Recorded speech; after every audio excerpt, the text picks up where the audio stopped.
Welcome to the Not So Random Ass Wrestling Podcast. I'm your host, Dutta Vampiro Hardcastle, and my co-host, Steelman Christopher Steele. Welcome to the show. Alright, this is not the reaction, but the results of the weekend's pay-per-views. Oh, God. Well, NXT. Okay, first thing we should start doing, overall weekend, who won the weekend? NXT or WWE? Okay, we both agree NXT won the weekend. Now, on to NXT's actual show. Kairi Singh versus Shayna Baszler. I'm not going in the order. No. Oh wait, hold up. We forgot about the 7-second match at the beginning. Matt Riddle defeated Cassius Ohno. We didn't know it was happening, so there was no picks that could be done. I would have picked Matt Riddle, and Matt Riddle did beat Cassius Ohno. So, and they're going to be facing off again Wednesday. Tune in for that. It's supposed to be good. Shayna Baszler versus Kairi Sane. She defeated her 2-1 in a 2 out of 3 falls match. So, whatever. Yeah. It was actually a decent match, but I give it 4 out of 5 for the women's division right now. The NXT women's division is very well done. Not the best, certainly not the best match of the night, but definitely not the worst. Slap fight. Yeah, that was funny. And the thing is, Shayna Baszler does it too. Yeah. And she's MMA. Yeah. Why is she fucking slap fighting? I don't get it. Me either. I don't get that. Aleister Black defeated Johnny Gargano as a nice revenge for being the one to attack him. I knew that. Right. Actually, the only one I didn't get right was the Shayna Baszler. I'm not counting that. The War Games itself. Right. Actually, we both got that one wrong. We both thought Undisputed Era was going to take that one. Tommaso Ciampa defeated Velveteen Dream for the NXT Championship, so he retains. And Pete Dunne, Ricochet, and the War Raiders defeated the Undisputed Era in War Games, which was an excellent match. So well done. I love how they locked in Pete Dunne, and it took him forever to get his ass out. And then when he finally gets out, he just starts chucking weapons in the ring. It is friggin' brilliant. I think Triple H made the bad call there. Yeah, Undisputed Era should have won. Right. It really should have. Okay. Overall show, what do you think? Out of 5 stars, what would you give it? I'll give it 4. Yeah. Yeah, it was pretty much all the matches were about 4-star matches in my estimation. Velveteen Dream and Tommaso Ciampa was an excellent match. Aleister Black and Johnny Gargano was an excellent match. The only one that wasn't 4 stars is the one we didn't fucking know was going to happen. It was 7 seconds long. I give a 7-second match no matter who it is, 1 star. Right. You gave me nothing. It was nice to see Matt Riddle actually come out and it was more an introduction. Yeah, it was more of a tease and an introduction of Matt Riddle to the main to the NXT roster, which I'm assuming he'll probably be there a while.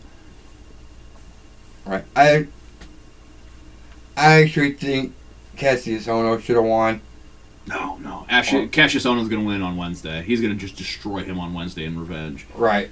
He's going to attack him during his entrance or something and just beat the shit out of him. Because I don't think Cassius Ohno should be in NXT. NXT. No. I don't think he should be Cassius Ohno either, honestly. I think he should be fucking Chris Hero. And it's his fucking name. Right. I mean, it's not his real name, but that's his fucking name. Right, but Ohno should be on the main roster. Yeah. It is definitely... Main roster worthy. There's a lot of NXT people that should be on the main roster. At this point, yeah. Yeah. I don't want you want to go and name... I think it's all about the space on the main roster now. Yeah, pretty much. They got to make room for these people to come in. That's why they need another show. They need to. What they need to do is pull the women out of each of the shows, give them their own program, and make more space for the up and comers to go those places. The women have a place to go. The men have a place to go. The cruiserweights have a place to go. Right. It would just make the most sense. And honestly, I think they should do the same thing with tag teams, because then the tag teams would have some place to go. Everybody would have their own niche place. They would have their own niche market. Like right now, It's what they've done with the cruiserweights, and it's really turned out well for the people who like watching cruiserweights. Right. You know, they can fucking tune in and boom, they got their cruiserweight fix for the week. Yeah, I get that, and I agree. And the women need at least an hour. I say give the women a SmackDown block, like of 2 hours, right. because there's enough women there with enough story to be told that it could be done in a 2-hour frame with a nice slow burn on some of these stories, you know. And then you'd have the women's tag team. Right, you could have the women's tag team. You know, fuck it, women's hardcore. Something they've never had. It would be like I don't think there's in any division there's actually been just a women's hardcore league.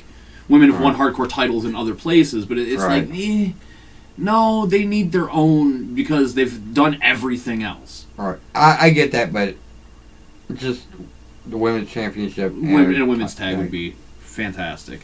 Okay, so 4 out of 5 for the NXT show. Survivor Series 2018 was a fucking joke.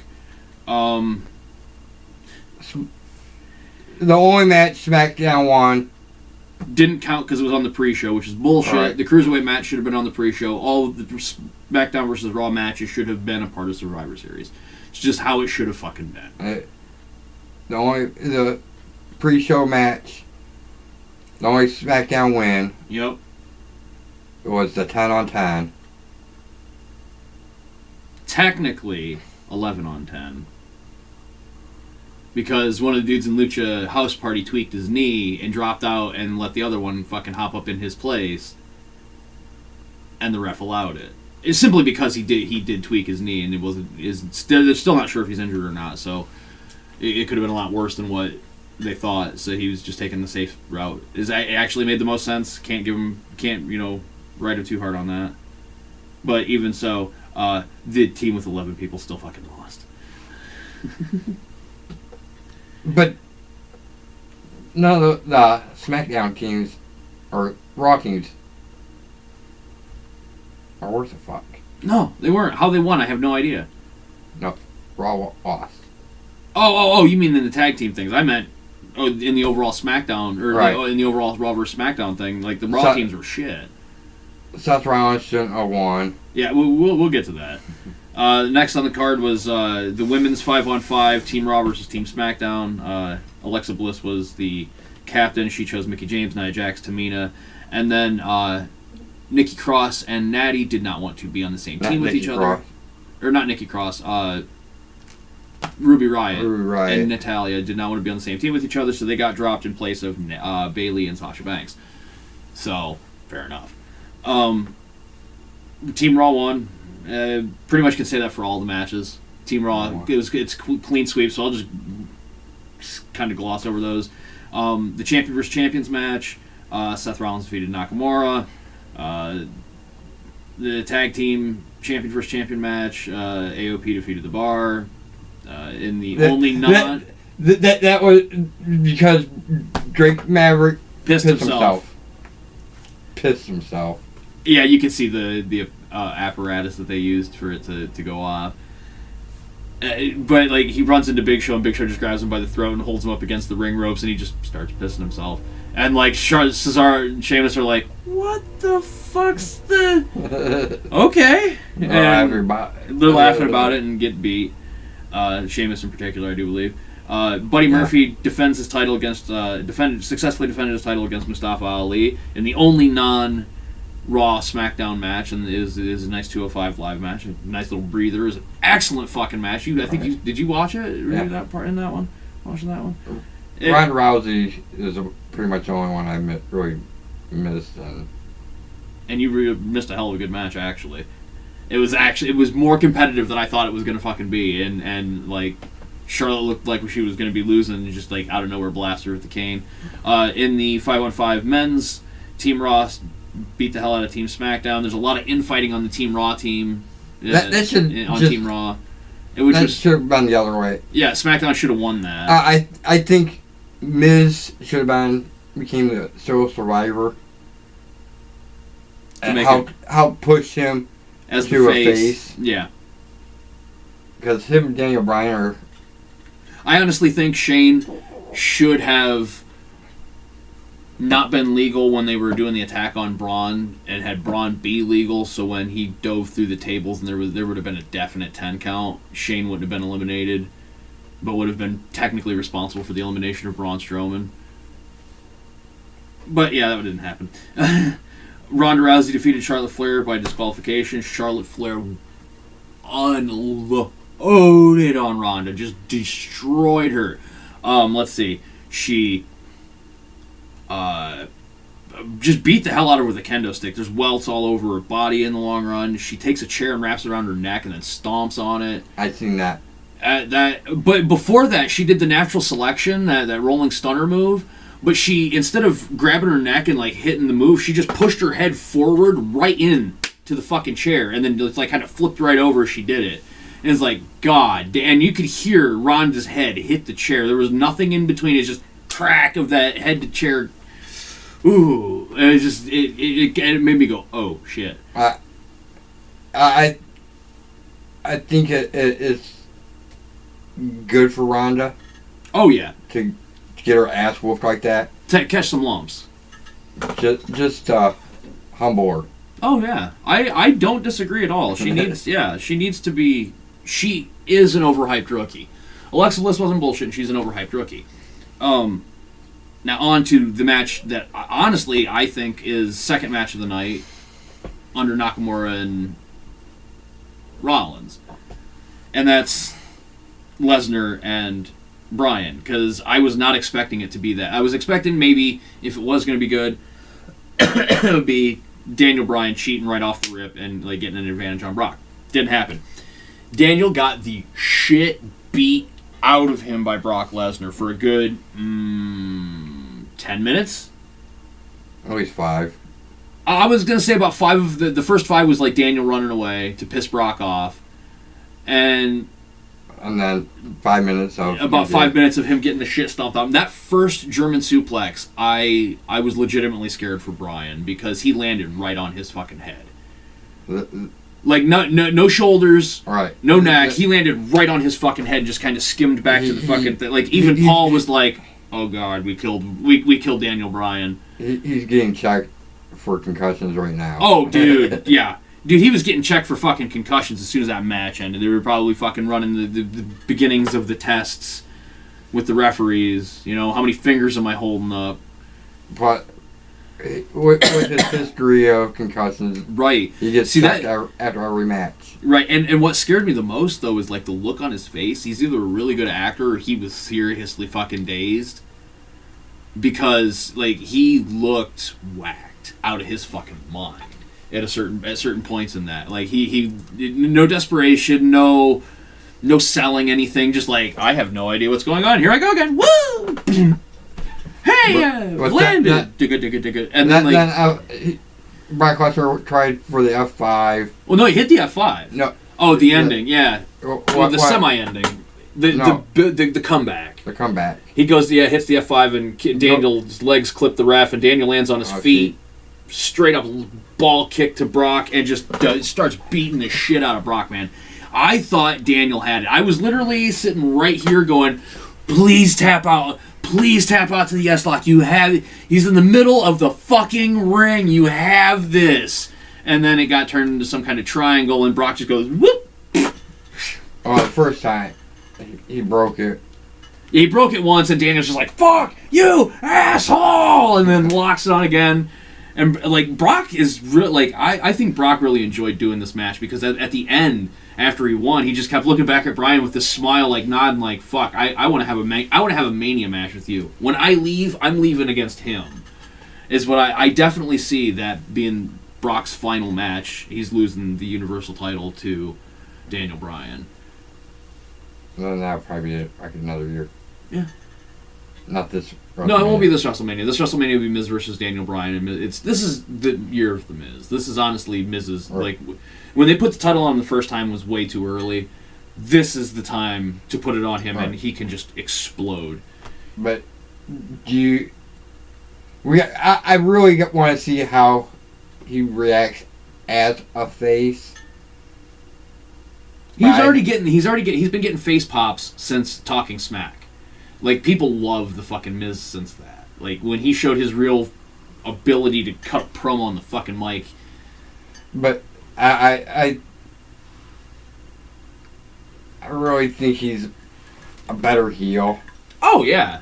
Oh, yeah. And I think he's more like, he'd be a great anti-hero type where he's a bad guy, but they just love him anyway.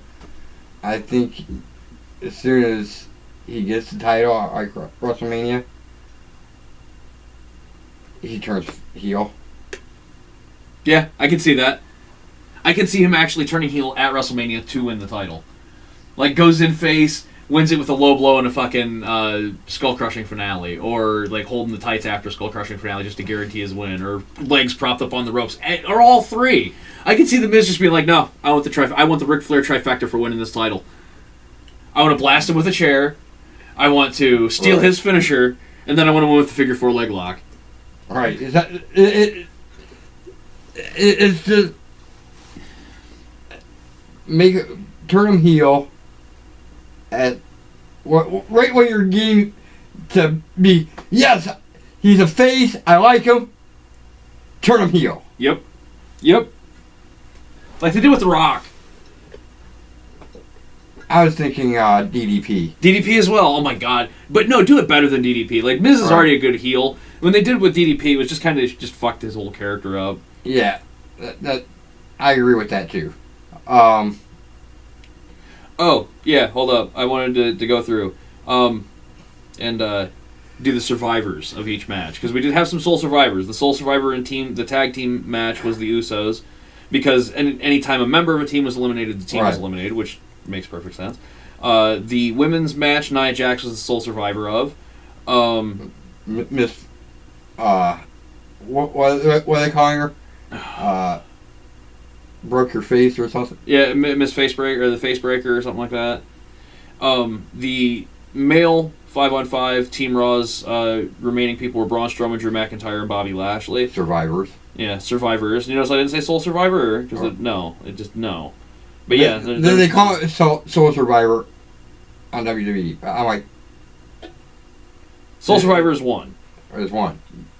There are three. Right, So but even back in the day, they would announce who won, or announce the team that won, and say, your survivors are, and then rattle off the survivors unless there was only one, and then it would say, your sole survivor, Shawn Michaels. Sorry, I just had, that was the one I remember the most, was the one where he stood in for the King, and ended up winning by him, everybody else gets eliminated, it's just him against three other dudes, he's like, meh, I got this. Yeah. So, okay, overall, for Survivor Series star rating? 2.5 to 3. 2.5 to 3? Yeah. Giving it more than I am. I'm giving it a flat 2. I'm not going to give it a 1 because there's been a lot worse. Crown Jewel, Crown Jewel, Crown Jewel, Crown Jewel, Crown Jewel. Right. They actually... It wasn't as bad as it sounds. Well, Crown Jewel or Survivor Series? Survivor Series. I was going to say, Crown Jewel is definitely as bad as it sounds. Survivor Series was bad. It had portions that... I don't like the concept of Raw versus SmackDown in Survivor Series. I like it if it's more even. Right. That's why I said they should have moved the Cruiserweight match, let that be on the pre-show, and then had all the matches that were Raw versus SmackDown be a part of Survivor Series. So it could have... Firstly, they only had 6. So it was going to be...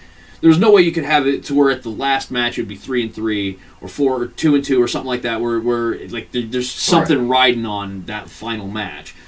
And that was... They should have actually done it like this. Team SmackDown should have won the tag team like they did. Right. Though I agree the AOP should have beat the Bar. Nakamura... That's 1-1. Yeah, Nakamura should have won for the SmackDown one. The women's one should have been SmackDown as well because of the infighting of the women's. Yeah. 3-1. And then Team Raw. Team Raw should have won the males, and Ronda Rousey should have, won the females.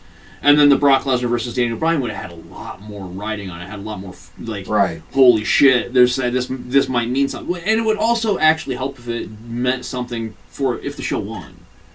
You know, so what Raw wants? Oh, brand supremacy, big deal. No, we all know SmackDown's a better fucking program. Yeah. Like, we know this, but if they put something on it where, like, if Team Raw, the winning teams that push the team to the show to win get title shots or something. All right. You know? Anything guaranteed into the Royal Rumble. Any fucking thing. Like, that's actually what it should be. The teams that win the Survivor Series matches in the bragging rights Survivor Series, which that's what they should call it, Survivor Series, subtitle, bragging rights, just to bring that title back, because they love using it during Survivor Series, which show gets bragging rights. But do it to where the winning teams are guaranteed spots in the Royal Rumble. It would make the most sense. And like same with War Games, since they like to put War Games around Survivor Series, the winning team at War Games gets actually in it Royal Rumble. For Royal Rumble, what I've heard is the winner of Mixed Match Challenge come in at 30. Coming at 30. In their respective Royal Rumbles, which I'm guessing will probably be AJ Styles and Charlotte. Yeah. Is what I'm guessing will be the winning team. Both them and Ron and Ember Moon are undefeated. And I can see either team taking the whole thing and being number 30. Actually, I don't see Braun and Ember being the ones to take number 30 because there would be no way for Braun to lose the Rumble. Right. All actuality, Braun will probably have his title match at the Royal Rumble. That's what I'm assuming too. And I would think who I would like to see win Mixed Match Challenge would be, again, Miz and Asuka this year as well. So it would make sense that Miz comes in 30. Fucking wins Royal Rumble, gets his match against Daniel Bryan. We're fucking sparking the feud up one more time. Because if not, then the match can't really be for the title, can it? Unless somebody from Raw wins. Right. And I don't want anybody from Raw to win, honestly, other than Braun Strowman. And Ambrose. Yeah, I wouldn't mind that Ambrose way. winning. Or Rollins. Have Rollins lose the Intercontinental at TLC to Ambrose. Boost Rollins up. Have Ambrose lose the Intercontinental title by just not defending if that it. happens, he'd do pull it like a John Cena. Elimination Chamber. Be like, no, I want my title match now. Right? That'd be good. That would work. That way, he gets his title match. It takes the title against Ambrose. Like Rollins gets his title match, wins it at Elimination Chamber, and then ends up fighting Ambrose. Yeah. At WrestleMania. Makes sense to me. Want to do picks? We actually did our picks, didn't we? Did we do picks for this episode? Maybe we did it on the last one. Yeah, that fuck considers. it. Yeah, since this is technically part 2. Fuck it. That's a wrap. That's a wrap. We took it a little bit longer than I really wanted it to. Yeah. Fuck it. Until next time. Keep an house random and ring the bell. Peace. Peace.